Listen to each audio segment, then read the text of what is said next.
में पीछे बैठा और कहते हैं द्वारकाधीश भगवान उसकी डोरी पकड़ता है। जैसे अर्जुन का रथ चलाए थे भगवान, ऐसे ही उस बुढ़ाना भगत की टूटी फूटी गाड़ी भी दौड़ा दिया। ये घटना वहां की है। तत्काल और डाकर पहुंचाया। कैसा भगवान है ये।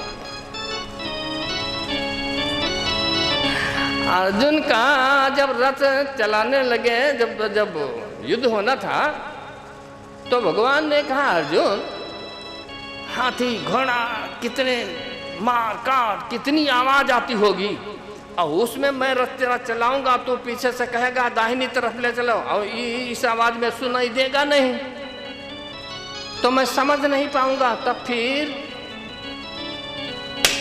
तो भगवान ने कहा एक काम कर, पीछे पीछे तुम बाण छोड़ते जाना। बाण छोड़ना तेरा काम है, निशाना मैं लगाऊंगा। उस बाण को कहां जाना है वो मैं काम करूंगा।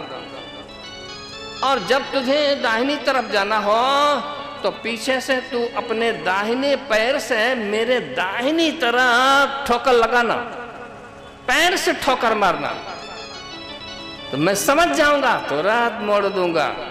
बाईं तरफ जाना हो तो अपने बाएं पैर से बाईं तरफ मेरे पीठ में ठोकर मार देना, मैं तुरंत उधर मोड़ दूंगा।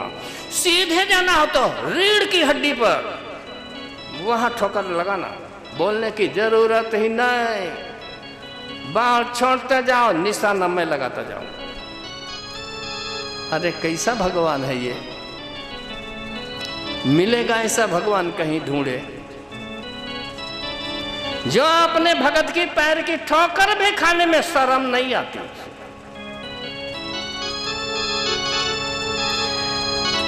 वही भगवान इस बुढ़ाना की गाड़ी को चला, तत्काल डाकर पहुंचा दिया। और भगवान ने कहा बेकम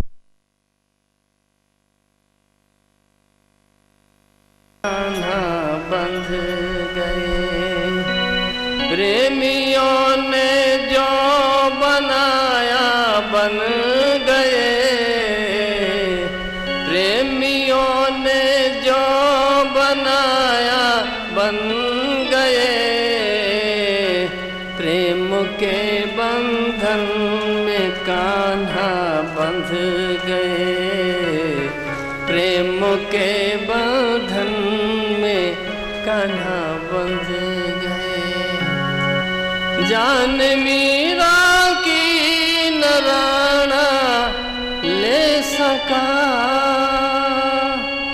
जान मीरा की नराना ले सका, नाग से आके नारायण बन गए, नाग से आके नारायण बन गए। प्रेमियों ने जो बनाया बन गए, प्रेमियों ने जो बनाया बन गए, प्रेम के बंधन में कान्हा बंध गए। भात नरसिंह भगत का तुमने भरा, भात नरसिंह भगत का तुमने भरा।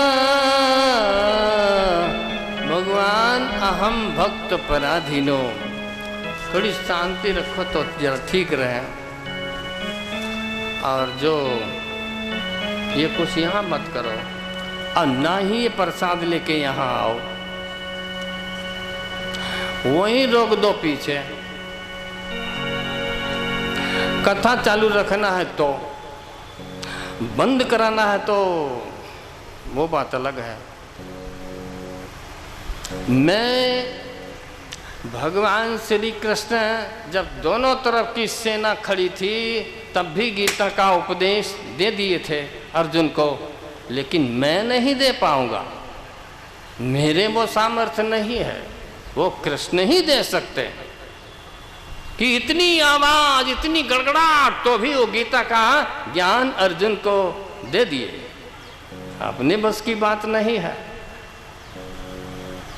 इसलिए ऐसा मत करो। कारण है उसका, जब तुम इधर से उधर कोई भी दिखाई देता है तो ये उधर जाता है, और ये उधर जाता है तो इधर से फेस अलग चला जाता है। इसलिए ऐसा मत करो। आपको अच्छी लगे तो सुनो, ना अच्छी लगे तो बाहर बैठो, मुझे ये भी कुछ नहीं है। क्योंकि बहुत सुनाया, आपको भी बहुत सुनाया, यहाँ भी कई बार आ चुका हूँ, कोई आज पहली बार नहीं है। पर डिस्टर्ब मत करो। अच्छा कर सको तो अच्छी बात है, लेकिन ना कर सको तो कोई बात नहीं, पर आगे वाला मत करो। मंगल भवन अमंगल हारी, मंगल भवन अमंगल हारी, मंगल भवन अमंगल हारी, मंगल भवन अमंगल हारी, द्रवहु सदा शरथ आदिर बिहारी,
महाराज भी भगवती पार्वती जी को ये राम कथा सुनाते कहा, महादेवी भगवान निर्गुण है, निराकार है, लेकिन सगुण रूप में आते हैं। वो सिर्फ अपने भक्तों के लिए, संतों के लिए आते हैं। तुमने जो मेरे से पूछा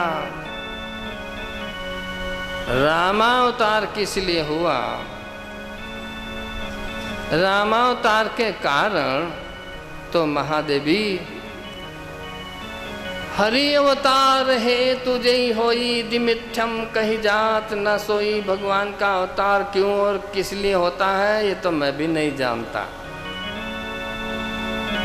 हाँ, रामावतार के एक दो कुछ कारण मैं जानता हूँ, एक दो नहीं 5 कारण जानता। वो 5 कारण तुमको सुनाऊंगा।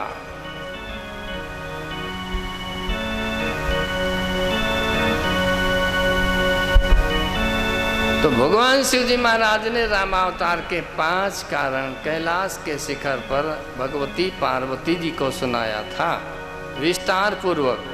मैं आपको 5 नहीं सुनाऊंगा, मैं काट कर दूंगा, उसमें पूरे नहीं सुनाऊंगा, क्योंकि एक तो इतना समय भी नहीं है। पहले सुनाया हूँ 2 समय, सुबह और शाम 2 समय कथा किया तब सुनाया। अब एक समय कथा में इतना विस्तार कैसे हो सकता है, संभव ही नहीं है। भगवान शिवजी महाराज ने कहा महादेवी रामावतार का पहला कारण है जय और विजय। वैकुंठनाथ भगवान के 2 पार्षद हैं ये जय और विजय। एक बार सनक सनंदन कुमार इत्यादि चारों भाइयों वैकुंठनाथ भगवान का दर्शन करने के लिए गए थे। इन लोगों ने रोक दिया कि इस समय मेरे भगवान शयन कर रहे, सो रहे, मैं आपको अंदर नहीं जाने दूंगा। वो ड्यूटी पर थे। तो वो आवेश में आ गए, क्रोध में आए और तुरंत उनको श्राप दे दिया था, जो कि भगवान कभी सोते हैं नहीं। इन्होंने यूं कह दिया भगवान शयन कर गए हैं, इस समय विश्राम में है, मैं आपको अंदर नहीं जाने दूंगा। तो महात्मा लोगों ने कहा भगवान कभी सोते हैं, और जिस दिन सो जाएगा परमात्मा उस दिन कोई बचेगा। वो बात अलग है जो हम भगवान को मंदिर में सेवा पूजा करते हैं, सुलाते हैं, जगाते हैं, खिलाते हैं, सब करते हैं, वो हमारी भावना है और भक्ति भाव से ही होती है। इसलिए भावना के हिसाब से हम सब कुछ करते हैं, परंतु भगवान कभी सोता नहीं है। वो तो सोए हुए की रखवाली करता है, स्वयं सोता ही नहीं है। लगता है आपको कभी भगवान सो जाता होगा, और अगर लगता है तो आप विचार कर लो। अच्छा किया बंद करिए, फिर चालू कर दिया, तो बंद कर देना चाहिए, इतनी आवाज कर रहा है।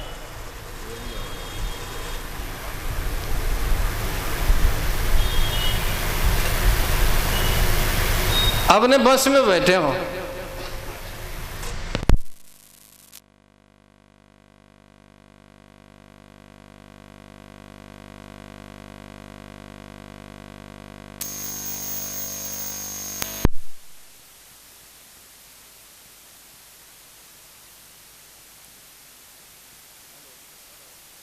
सो गए तो कोई चिंता नहीं, और कहीं ड्राइवर ही सो जाए तो,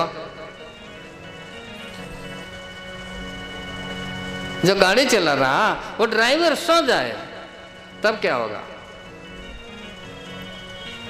बस ऐसा ही कोई परमात्मा है, संसार का ड्राइवर है वो। इस सारी सृष्टि का संचालन वो करता है। जिस दिन वही परमात्मा सो जाएगा सृष्टि समाप्त हो जाएगी। जिस शरीर से निकलता है, जहां निकला तो कोई रख नहीं पाता, तुरंत शमशान यात्रा निकालना पड़ता है।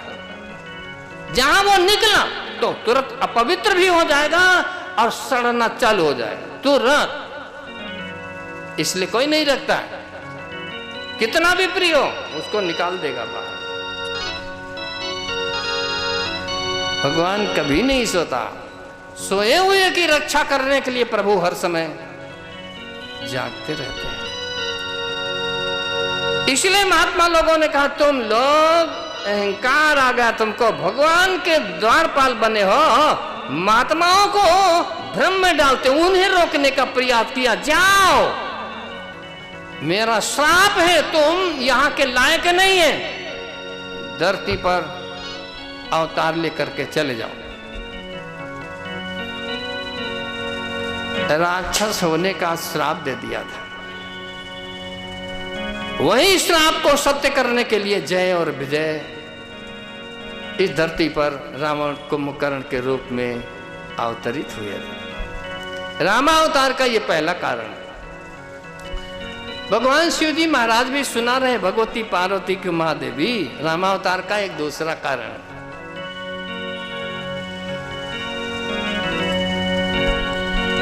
के एक कल्पो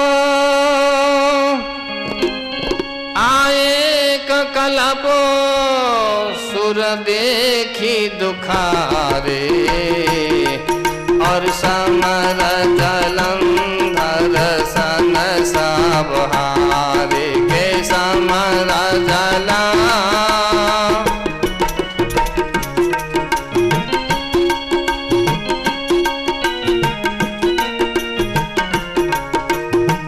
जलंधर नाम का एक राक्षस हुआ जो कि भगवान शिव जी के अंश से ही उसकी उत्पत्ति है।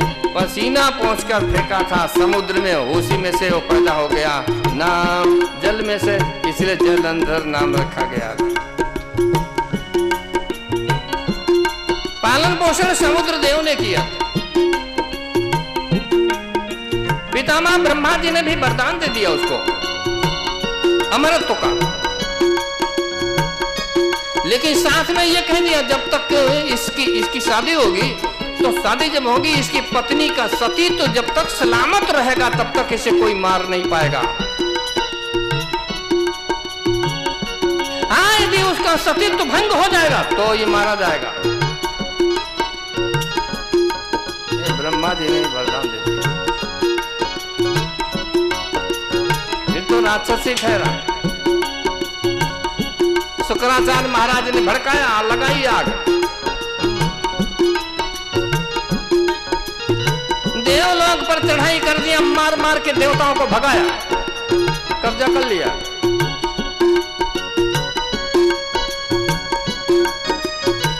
देवता लोग युद्ध करने के लिए जाते हैं, सब पराजित हो जाते हैं उसके सामने। कैलाश में जाकर भगवान शिव जी महाराज के पास फरियाद किया, महाराज बचाओ, क्या हुआ? बोले वो मरता ही नहीं है, मदद करो। सब छीन लिया मेरा, इंद्रासन चला गया। देवता लोग देवलोक छोड़ करके भागे इधर उधर। तो भगवान शिव जी महाराज ने त्रिशूल लिया और वो भी युद्ध करने के लिए गए। लेकिन आश्चर्य, उस राक्षस के सामने शिव जी भी पराजित हो गए, उनको भागना पड़ा वहां से, मार नहीं पाए उस राक्षस को।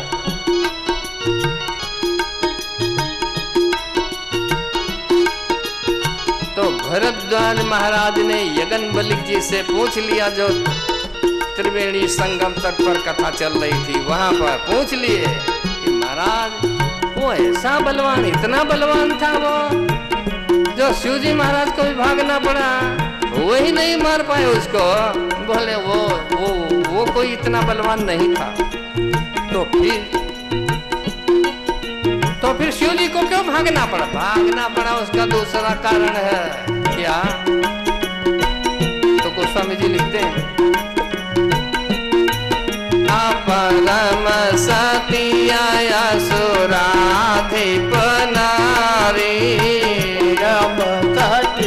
उसकी पत्नी वृंदा है।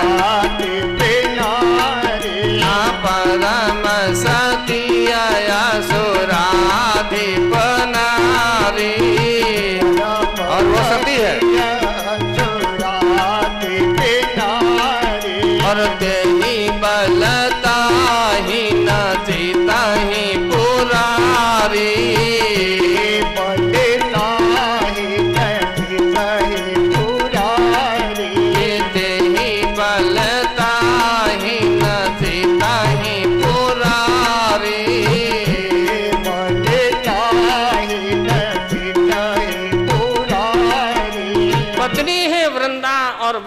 सती है। जब इसका पति युद्ध मैदान में युद्ध करने के लिए जाता है तो वृंदा अपने पति का ध्यान करने बैठ जाती है, और जब तक वो ध्यान करती रहे किसी की हिम्मत नहीं है उसके पति को हाथ भी लगा दे। यही कारण था भगवान शिव जी महाराज को भी भागना पड़ा। सतियों में ऐसी ताकत होती थी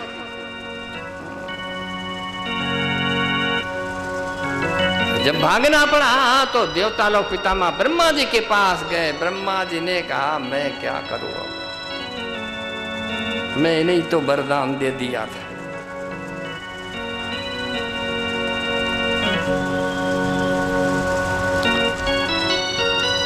भगवान विष्णु के पास मिलकर सभी देवता गए, कहा प्रभु अब रक्षा करो।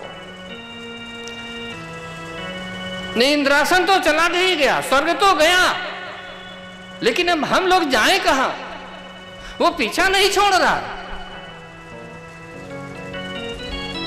भगवान विष्णु ने भी कहा देवताओं, मेरे भी हिम्मत नहीं है जो मैं उसका सामना करने जाऊं। मैं सामने तो नहीं जाऊंगा, लेकिन तुम लोग जाके उससे युद्ध करो तो मैं इधर कोई दूसरी युक्ति जरूर कर दूंगा, विजय तुम्हारी हो जाएगी।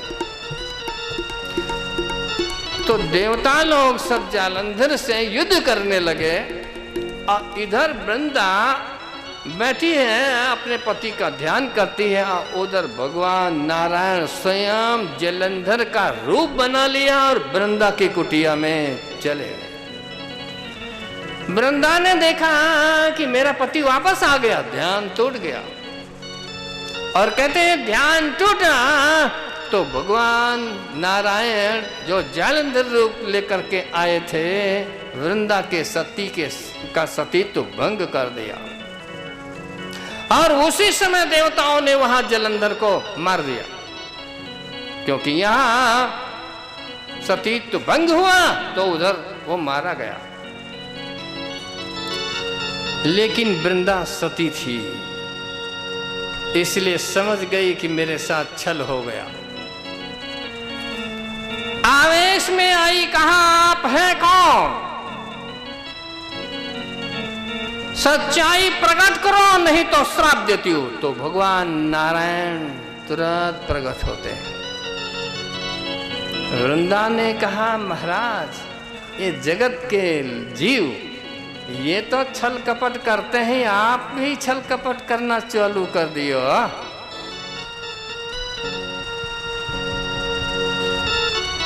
तो जाओ, आपने मेरा सतीत्व भंग किया और उधर देवताओं ने मेरे पति को मार दिया है, तो मेरा श्राप है जैसे आपने मेरे साथ छल किया है, आपकी पत्नी के साथ भी छल हो जाएगा।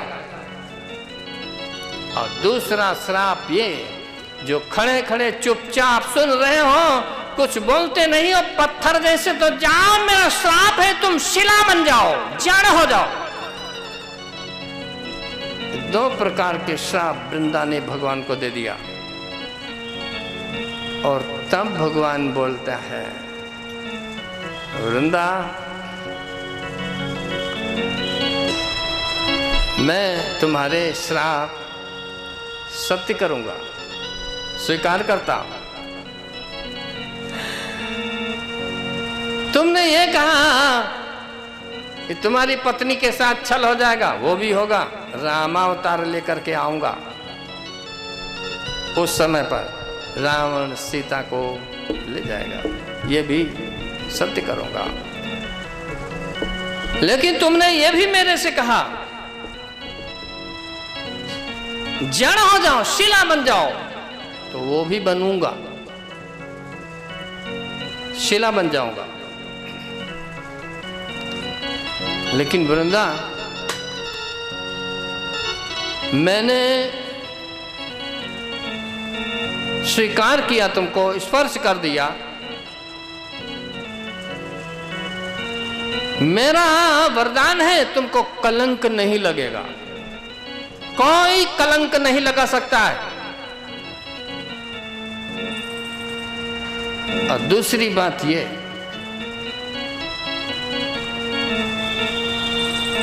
आपने श्राप दिया शिला बन जाओ, शिला बनूंगा, लेकिन तुमको छोड़ूंगा नहीं। क्या मतलब? मतलब यह है जब मैं शिला बनूंगा तो तुम तुलसी नाम की वनस्पति के रूप में अवतरित हो जाओगी, और जब तुलसी नाम की वनस्पति बनकर तुम प्रकट हो जाओगी और मैं शिला, तो जब तक तुम हमारे भोग में नहीं आओगी, हमारी पूजा में नहीं आओगी, तब तक मैं कोई भी पूजा स्वीकार नहीं करूंगा, ना भोग स्वीकार करूंगा। और मेरे जितने भी भक्त होंगे, हमारे हर मंत्र का जाप यही तुलसी की माला पर ही होगा। अपने गले में भी वही पहनेंगे, सब तुलसी ही पहनेंगे। तुम इतनी प्रिय बन जाओगी लोगों।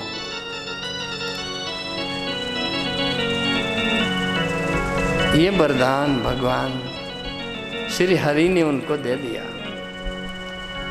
फिर तो उसी वरदान को सत्य करने के लिए परमात्मा शिला रूप में हो जाते हैं। वही शालिग्राम शिला कहलाती है। कोई भी मंदिर होगा वहां शालिग्राम शिला अवश्य होगी, क्योंकि चरणामृत तो उसी का बनता है। शालिग्राम शिला का ही लेते हैं।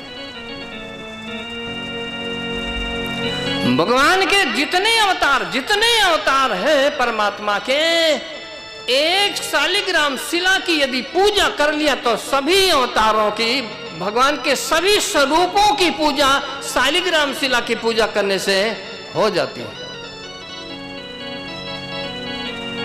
भगवान शिव जी महाराज के शिवलिंग की पूजा जब हो जाती है तो जितने भी भगवान शिव के स्वरूप हैं सभी की पूजा उसी में हो जाएगी। ये दो ऐसे ही है। तो एक कल्प में भगवान श्री हरि ने वृंदा के श्राप को सत्य करने के लिए धरती पर अवतरित हुए थे। रामावतार का तीसरा कारण, नारद श्राप दीन एक पारा,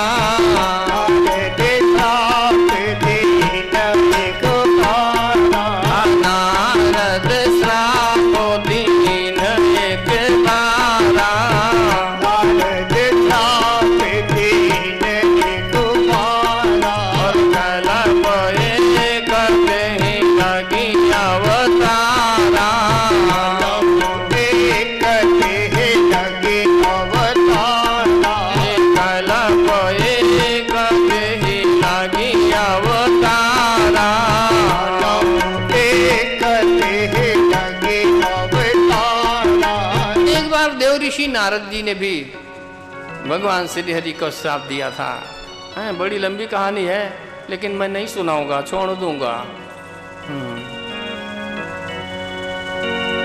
शादी करने के लिए वो भगवान के पास गए थे, रूप मांगने के लिए, सुंदर बनने के लिए गए, लेकिन भगवान ने बंदर का बना दिया। इसीलिए क्रोध में आके भगवान को श्राप दे दिया। तो एक कल्प में देव ऋषि नारद के श्राप को सत्य करने के लिए परमात्मा धरती पर अवतार लेकर के आए थे। रामावतार का चौथा कारण, स्वयंभू मनु अरु सतरूपा,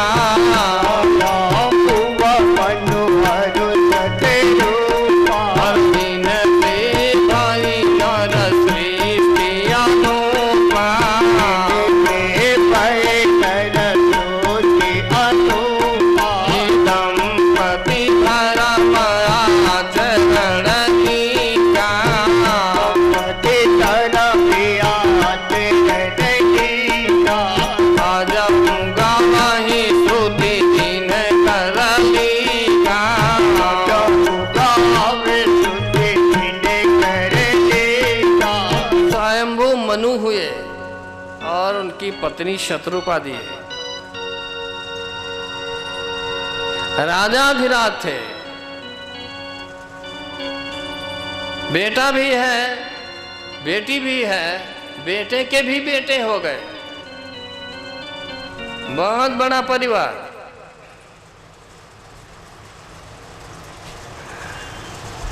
धन की कमी नहीं, राजा ही थे, शत्रु का कोई भय ही नहीं था। हर प्रकार से खुशी थी, प्रसन्नता, सारे सुख।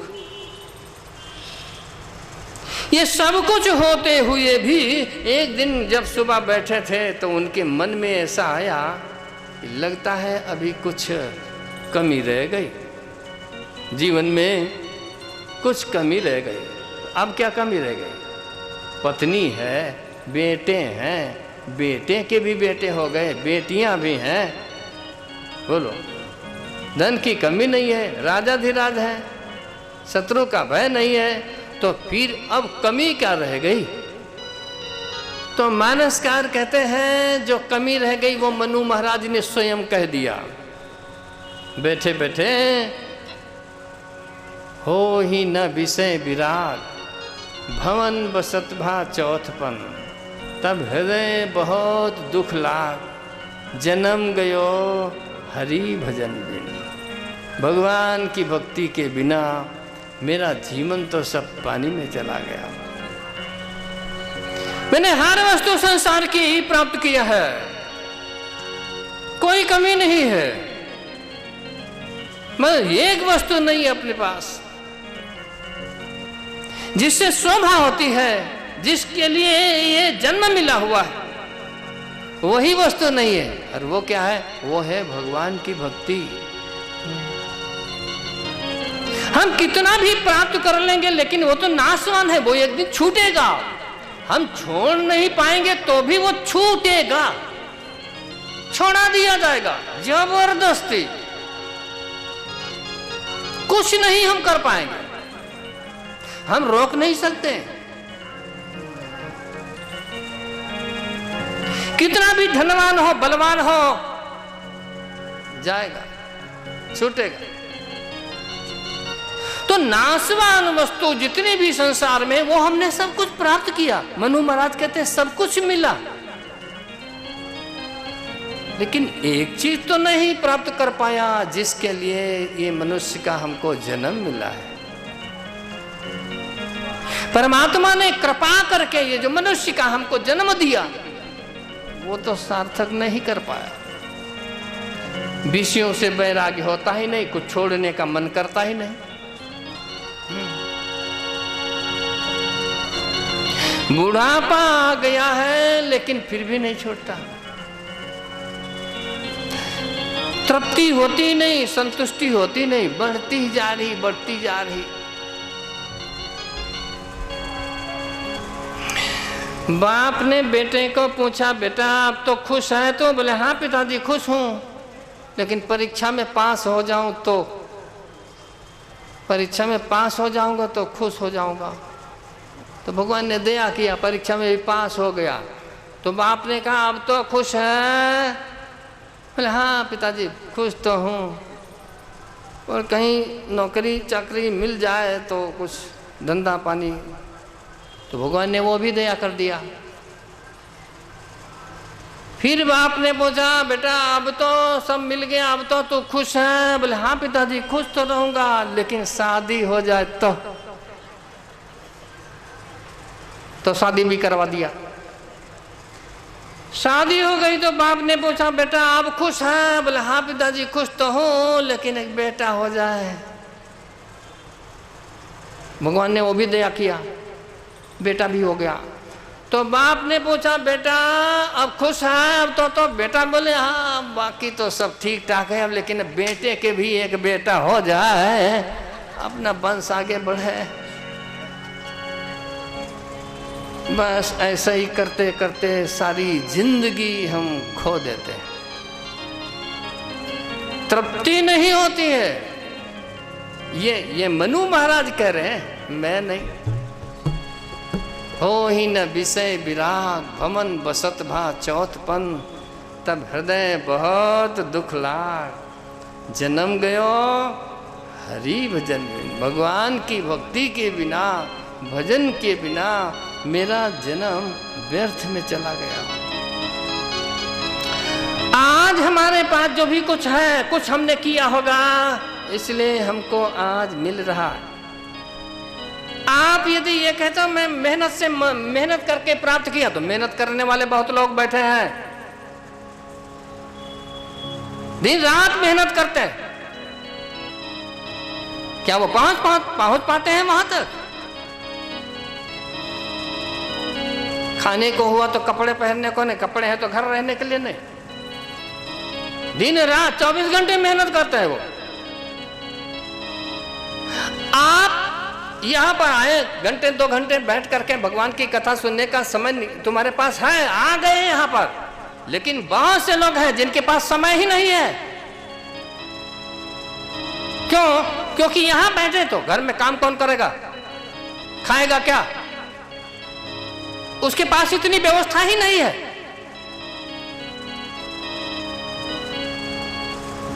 ये भगवान की कृपा है जो लेकिन फिर भी हमको इसमें से निकलने का विचार ही नहीं होता। अपने जाते हैं शमशान में जला करके अभी आए और अपने भूल गए कि वो अपने को भी एक दिन जाना ही है, उसको भूल जाएंगे, इधर से चले जाएंगे, शांत से आगे बीड़ी फूंकते फूंकते फुर धुआं उड़ाते हुए गप्पे मारते, सब भूल जाएगा। ये ऐसा संसार। संत लोग हमारे कहते हैं इच्छाएं मरती नहीं है, कामनाएं, इच्छाएं, चाहनाएं जो हैं वो नहीं मरती। अर्जुन ने भगवान श्री कृष्ण को पूछा था, हे केशव, कोई पाप करना नहीं चाहता, कौन भला पाप करना चाहे, पाप करे और नरक में जाए, ऐसा कौन चाहेगा? लेकिन पाप किए बिना कोई रहता नहीं है। करना कोई नहीं चाहता है लेकिन पाप किए बिना रहता नहीं। इसका कारण क्या? तो भगवान श्री कृष्ण ने कहा था, अर्जुन, कामेश क्रोधेश रजोगुण समुद्भवा। ये काम, इच्छा, कामनाएं जो हमारी, यही इंसान से पाप करवा देती। ये मरती ही नहीं, कम पड़ती ही नहीं, बढ़ती जाती, अंतिम सांस तक बढ़ती जाती, लोग छूटने का नाम नहीं। वही मनु महाराज कह रहे हैं, होय न विषय विराट भवन बसत भा चौथ पर। मेरी वृद्धावस्था आ गई लेकिन अभी भी कुछ छोड़ने का मन नहीं कर रहा। हमारे महात्मा लोग कहते हैं,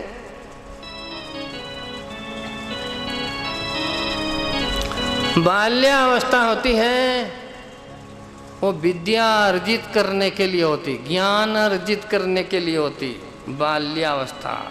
युवा अवस्था ये धन अर्जित करने के लिए होती है। वृद्धावस्था ये पुण्य अर्जित करने के लिए होती है।